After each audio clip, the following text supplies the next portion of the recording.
Comic time with fresh के एक और एपिसोड में आप सभी का स्वागत है। और आज के इस वीडियो में हम जिस कैरेक्टर के बारे में बात करेंगे उसका नाम है मिस्टर टेरिफिक, जो कि रिसेंट सुपरमैन मूवी में भी हमको देखने को मिला। तो आई फाइंड कि ये बिल्कुल सही समय है मिस्टर टेरिफिक की ओरिजिन के बारे में बात करने का, जिसे डीसी का थर्ड स्मार्टेस्ट मैन भी कहा जाता है। So without wasting any time let's begin the video. Mister terrific की फर्स्ट अपीयरेंस हुई थी सेंसेशनल कॉमिक्स इशू नंबर 1 जनवरी 1942 को। मिस्टर टेरिफिक का रियल नाम है माइकल होल्ट। और अगर बात करें मिस्टर टेरिफिक की पावर्स की, तो इसकी सबसे ज्यादा मेन पावर है इसका IQ और इसका स्मार्ट ब्रेन। ये डीसी के यूनिवर्स में थर्ड स्मार्टेस्ट मैन अलाइव है, जिस स्मार्टनेस के चलते इसने काफी ऐसी चीजें बनाई हैं जो कि इसे बहुत ज्यादा हेल्प करती हैं। जिसमें से पहली चीज है इसका मास्क विथ इसका सूट, और ये दोनों चीजें बनी हैं नैनोटेक टेक्नोलॉजी से, जो कि इसे हेल्प करती हैं अलग अलग टास्क परफॉर्म करने में। यहाँ तक कि ये अपने सूट और मास्क की वजह से इनविजिबल भी हो सकता है। दूसरी चीज है इसके द्वारा बनाए गए T-स्पीयर्स। ये एक तरीके के रोबोटिक स्पीयर्स हैं जिससे मिस्टर टेरिफिक कुछ भी कर सकता है, चाहे वॉर्म को क्रिएट करना, इलेक्ट्रिक चार्जेस क्रिएट करना या फिर मल्टीवर्स को खोलना। तो अगर इन शॉर्ट कहा जाए तो इसका मेन पावर या फिर मेन वेपन है इसकी इंटेलिजेंस, जिसकी वजह से ये ऐसे इक्विपमेंट या फिर वेपन बनाता है जो कि इसे हेल्प करें। कहानी शुरू होती है एक लैब से, जो कि लैब होती है साइमन स्टेक नाम के एक लालची बिजनेसमैन की, जो वहां मौजूद एक और कैरेक्टर से मिलता है। इस कैरेक्टर का नाम होता है जावा। और मिस्टर टेरिफिक जावा से कहता है कि तुम लोगों ने मेरी डायमेंशन ओपन करने की टेक्नोलॉजी को चुराया है और तुम इसका गलत यूज करोगे। तभी मिस्टर टेरिफिक की नजर पड़ती है वहां मौजूद साइमन सेक पे, जो कि दूसरे डायमेंशन को ओपन कर रहा है। इसे देख के मिस्टर टेरिफिक उसे वार्न भी करता है कि ऐसा मत करो, क्योंकि इसे डार्क मल्टीवर्स खुल सकता है। बट इससे पहले कि मिस्टर टेरिफिक कुछ कर पाता, वो पोर्टल खुल चुका था और उस पोर्टल से निकलता है मेटामॉर्फो का कैरेक्टर। और मेटामॉर्फो को वहां देख के मिस्टर टेरिफिक बुलाता है बैकअप फॉर हेल्प।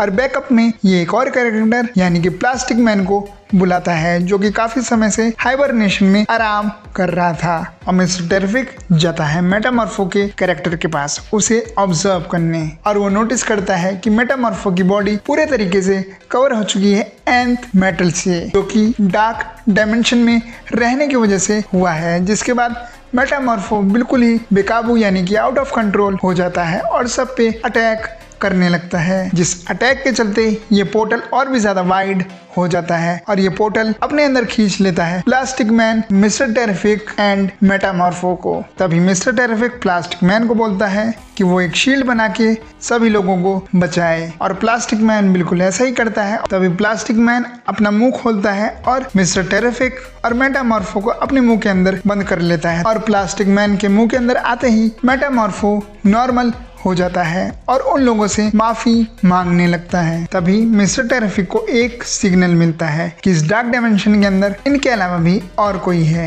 और प्लास्टिक मैन जब खड़े होकर देखता है तो वो बिल्कुल ही शॉक हो जाता है, क्योंकि तब उसे पता चलता है कि वो लोग खड़े हैं एक जायंट टाइटन की डेड बॉडी के अंदर। और जैसे ही ये लोग उस टाइटन के करीब जाते हैं तो कुछ स्पाइडर जैसे दिखने वाले क्रिएचर उनके ऊपर अटैक कर देते हैं। बट तभी एक दूसरी कैरेक्टर आके उन लोगों को बचा लेती है, और ये कैरेक्टर अपना नाम बताती है लीनिया वाजो, जो कि उन्हें बताती है कि वो पता नहीं कितने समय से यहाँ पे फंसी हुई है और इस डायमेंशन के अंदर टाइम बिल्कुल ही अलग तरीके से वर्क करता है। फिर लीनिया उन्हें अपने बारे में बताती है और वो उन्हें बताती है कि वो प्लेनेट BGZTL से बिलोंग करती है। एक बार जब वो अपने पेरेंट्स के साथ स्पेस में ट्रेवल कर रही थी तो उनकी जो स्पेसशिप थी वो स्पेस में फंस जाती है। तभी उसके पेरेंट्स ने उसे बचाने के लिए उसे किसी से प्लेनेट पे भेजने का सोचा, बट कुछ मिसकैलकुलेशन की वजह से उसकी शिप यहाँ डार्क डायमेंशन में आके फंस जाती है और तब से लीनिया यहाँ पे फंसी हुई है। अपनी कहानी सुना के वो इन्हें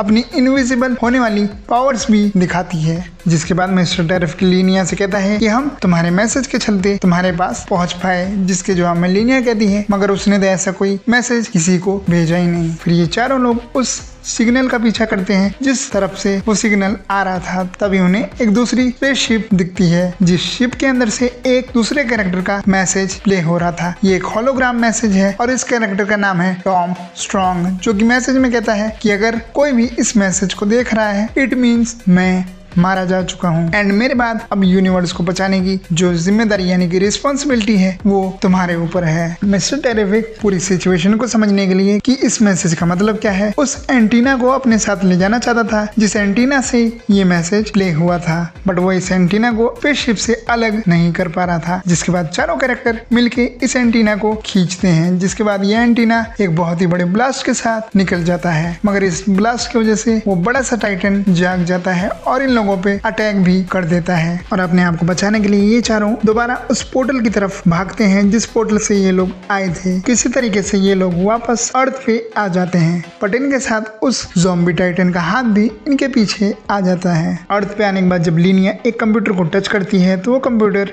डिस्ट्रॉय हो जाता है। जिसके बाद मिस्टर टेरिफिक बताता है कि तुम्हारी जो फिजियोलॉजी है वो पूरी तरीके से चेंज हो चुकी है डार्क मल्टीवर्स में रहने की वजह से, जिसकी वजह से अगर तुम कुछ भी टच करोगी तो तुरंत ही डिस्ट्रॉय हो जाएगा। जिसके बाद मिस्टर टेरिफिक कहता है कि मैं अपनी लैब में जाके तुम्हारे लिए कुछ करने की कोशिश करता हूँ और वहां से जाने से पहले मिस्टर टेरिफिक अपनी चिप को ले जाता है ताकि कोई दोबारा डार्क मल्टीवर्स को ओपन ना कर पाए। पर थोड़ी दूर जाते ही उन चारों की बॉडी में से डार्क पार्टिकल्स निकलने लगते हैं और ये चारों एक्सप्लोड होने वाले होते हैं। तभी ये चारों दोबारा पीछे की तरफ आ जाते हैं। जिसके बाद मिस्टर टेरिफिक कहता है कि वो पूरा मामला समझ चुका है और वो सभी को बताता है कि हमने जो एंटीना खींचा था जिसके बाद एक्सप्लोजन हुआ था उसकी वजह से हमारी बॉडी के जो मैटर है वो साथ में फ्यूज हो चुके हैं, जिसकी वजह से अगर हम चारों में से भी कोई थोड़ा सा भी एक दूसरे से दूर चला जाता है तो हम चारों ही एक्सप्लोड हो जाएंगे और मारे जाएंगे। और वो कहता है कि जब तक हमें इसका कोई क्योर नहीं मिल जाता है तब तक